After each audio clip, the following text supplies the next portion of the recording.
A stranger can now enter your home without ever opening your door. Through your phone, your inbox, your social media page.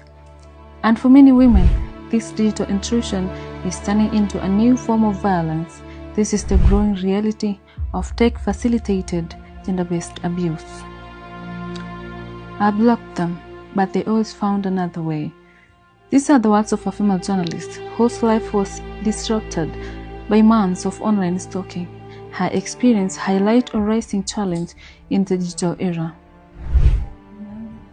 I blocked them, but they always found another way.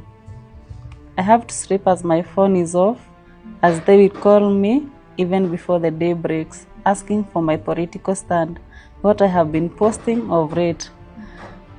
They even go to a point of threatening, saying getting a job is different from keeping a job. And the gang texting, body shaming on groups.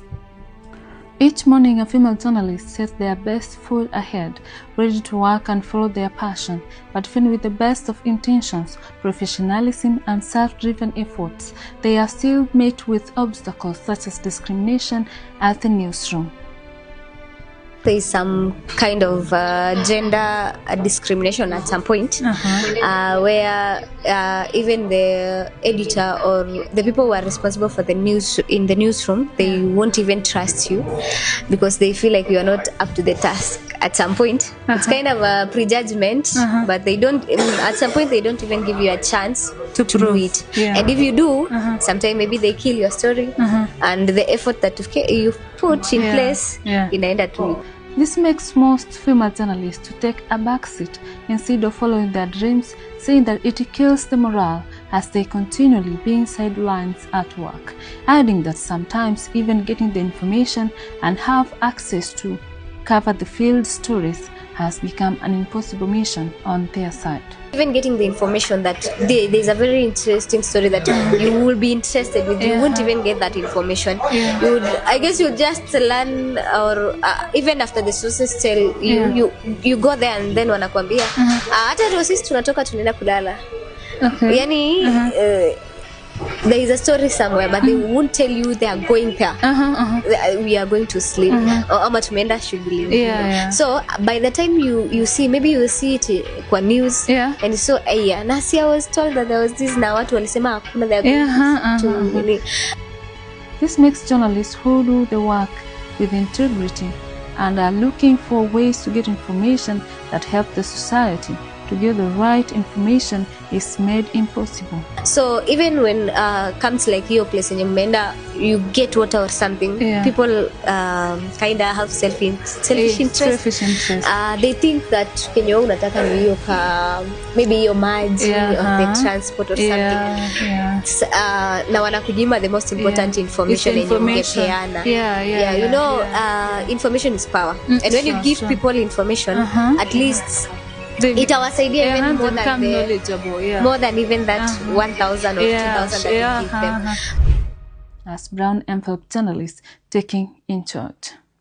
With as low as 1,000 shillings is enough to dictate how the headline will look like. Continuous harassment make these female journalists to take their safety real serious, as at times they need to record videos or audios for evidence. As a woman journalist, your security yako ama your security come first, right? Sure. Because you are allowed to take an audio, maybe when someone want to get physical with you, ama maybe a source amekuwa aggressive anataka kukupiga, or you want to take an evidence of something that is happening.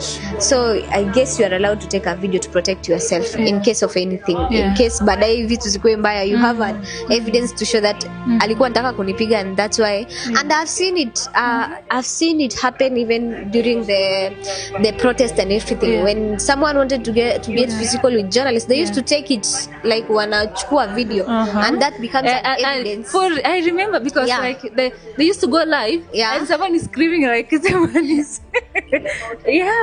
by the and someone is like telling the story. It doesn't matter about you are speaking but still unachukulia you are so I believe like journalists should stop like being stigmatized because taking their safety serious, because there's nothing wrong when you record someone who want to assault you or someone who want even like like people can even go to extreme measures like to plan something on you like kukuekelea. So as a journalist it's good to be careful and guard yourself every time. When you see something that's not right, take it.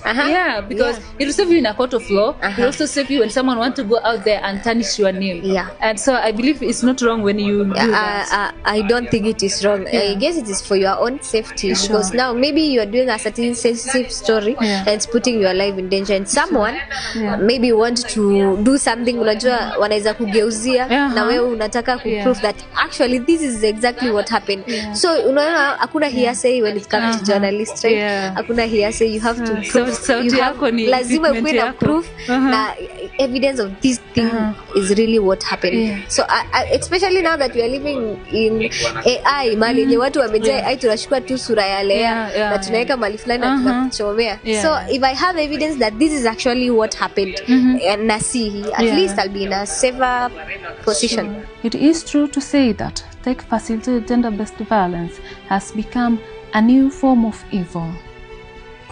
Actually, I feel like it's the new form of evil because the moment you hit a keyboard to abuse women, cyberbullying, those kinds of things, social media abuse, a lot of people don't take a step back and think of the future, think about their children, think about their mother, think about their sisters, and the fact that whatever you write online stays there for life. People don't think about the consequences of this. So I think it's the first and it's the new form of wickedness, and it's the new form of gender-based violence, which countries need to come up with systems and measures to ensure that our social spaces are protected.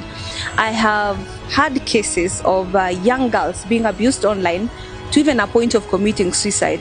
A lot of suicide cases countrywide are being perpetrated through social media in one way or another. It could be just a direct abuse, it could be a young girl or a young man has been exposed online, a nude tape or a tape or a photo being exposed. Some people cannot take this pressure and this weighs down on people. The other form is when you gang up and create, the way they used to bully children in school, because when you talk about gender, you're talking about men and women. It's not just the women. So back in the days, they used to bully in schools and surround kids and beat them. And a lot of people using nowadays social media are the Gen Z. So imagine bullying a young, innocent person online and calling on your team, your gang, social media gang, to come and bully this person. This person can easily commit suicide. The other way is the pressure. A lot of people are displaying a fake life online, and that is mounting pressure on other people who are their age mates, trying to keep up with what these people are doing, not knowing that all this thing is hogwash, corroborated falsehood to sway to just discourage other people. So you find like there was the instance, the case of femicide, which was very rampant across Kenya. You remember a lot of some girls were killed because they were going to meet these Niger boys to fund their lifestyles.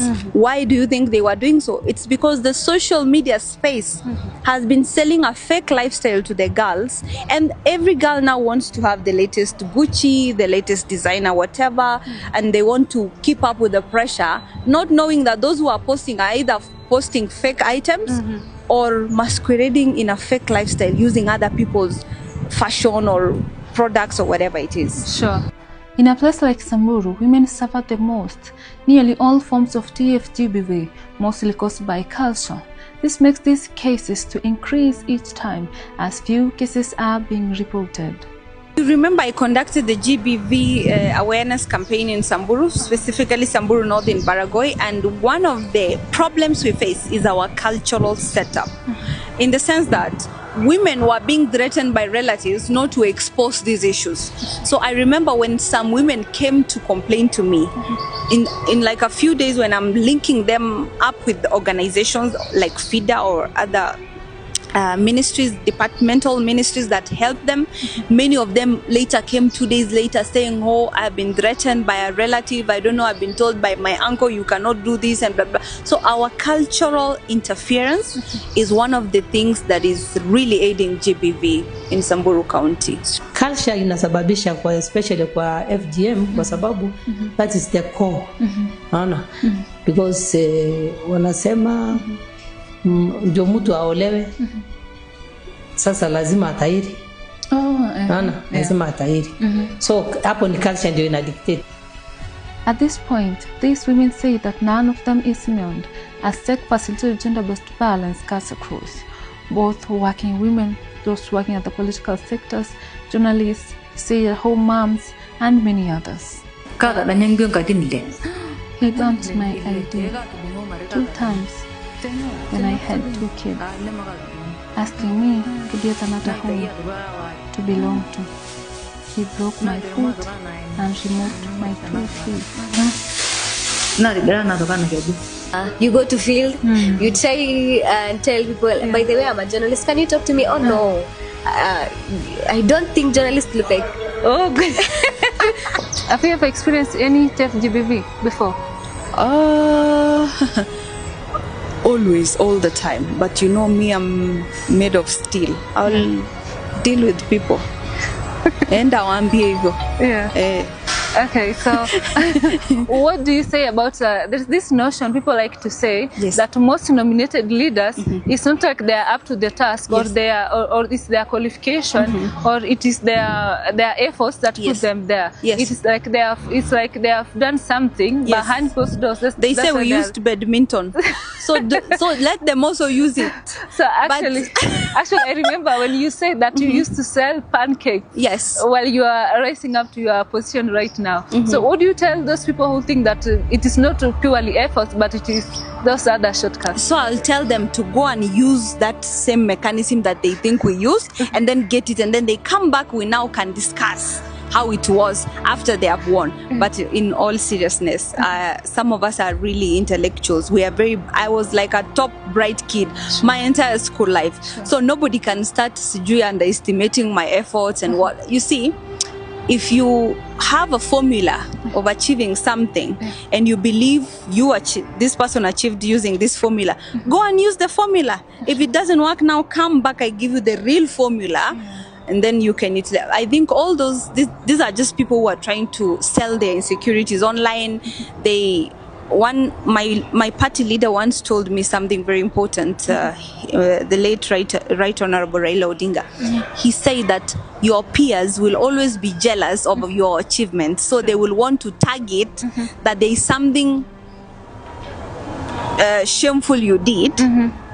That's why you're there, because they have no any other explanation as to why the favor of God was upon you, why you want something they all wish to win. So I will just tell them, if you have the formula, use it. If you don't succeed now, come back, we give you the real formula.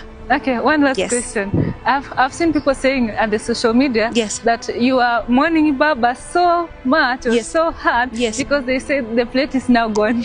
They actually say the ngombe imekufa, so kupe wataanguka. But I'll tell them, what an honor to be a kupe for such a very wonderful cow. You see, most of these people wish they had these opportunities, but they didn't, and probably will never. So I was being molded by my late Baba to be a leader who is bold and stands for something. I am 100% sure the Hezena of 4 years ago is not the Hezena of today. I'm very proud of the person I've become. And if you look at everybody who has been molded and mentored by Raila Odinga, they have turned out to be formidable forces in the government of Kenya and the political spaces, starting from the president down to Hezena. As the weight is too heavy to carry, women still feel there is a need to make the future safe for fellow women, and the first step towards safety has to be taken by women themselves to claim their power back, saying that their voices should not be silenced. Bado wamama bado wako chini. Men are selfish. They are selfish. Because mostly hata ukiona ukiingia kwa maofisi utakuta wao ni wengi kuliko wamama. They know what they are going through. They can really tell the story other than someone else telling for them. That's the moment at least we'll really understand the problem, that we'll deal with it from the root rather than tunaangalia tunajua. Imagine someone else telling your story. Wewe mwenyewe, this story concerns you, Leah. Alafu someone else tell. Who can tell better?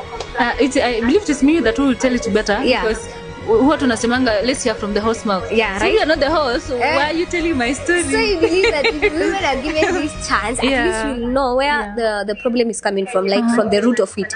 Hapa ndo shida iko. When it comes to GBV, hapa ndo shida iko. Mimi nikifikanga hapa mimi, yani they are the one who can tell really from what they feel. So if they are given, if these women are given a chance even to tell the stories as a journalist and no bila kuchukuliwa kama you are just a girl, you are just a woman, a very short one even in that matter. There's a need to empower women through employment, even most likely to the one living with disabilities, regular checking up and counseling the victims. In fact, survivors, we never charge them anything. After all the services that they are done, we have counseling sessions, and they have to come like 5 times. Yes, we have follow-up. We have to talk with them, we get the contact. Then we, after counseling, we have follow-ups. Yes. In fact, I've supported them throughout their national celebration of persons with disability day. I think they have approached me so many times and I always come through for them. Secondly, whenever we have I have had like 3 youth empowerment conferences and seminars in Samburu, and they have always been part of it. In fact, in my last youth conference, I had so many of them, and you can check my social media. Can relate this thing on a better perspective than other. If just given a chance, maybe I can show you what I can really do, other than judging me. Why don't we just get like we empower each other than kufinyilia mwingine chini? Why don't you just take me as your younger sister? When I come get a story from you, you are older than me. You are when mkubwa kuniliko. Why don't you take me as your daughter, who is actually mwenye anataka kugrow? Why would you want something else from me? Mbona uchukue kitu kingine? So if we try, tunachukulia wengine kama the way you want others to take you, I guess it will be a better environment to work in. It will be much better. Imagine instead of giving that person a bribe, you tell them, this is my country, I am in charge, and you are not getting any bribe. What will happen if every young person does that? Corruption will end. Definitely. While the rise of TFGBV paints a worrying picture, it also exposes an opportunity to build a safer, more inclusive digital space for everyone. Survivors who speak up, activists who push for reforms, and young people learning digital safety skills are shaping a new reality. While stronger laws, better reporting mechanisms, and more public awareness, technology can shift from being a weapon to a tool for empowerment. The fight against TFGBV is far from over, but it is a fight that can be won. Reporting from Samburu County, I'm Leah Lemalone.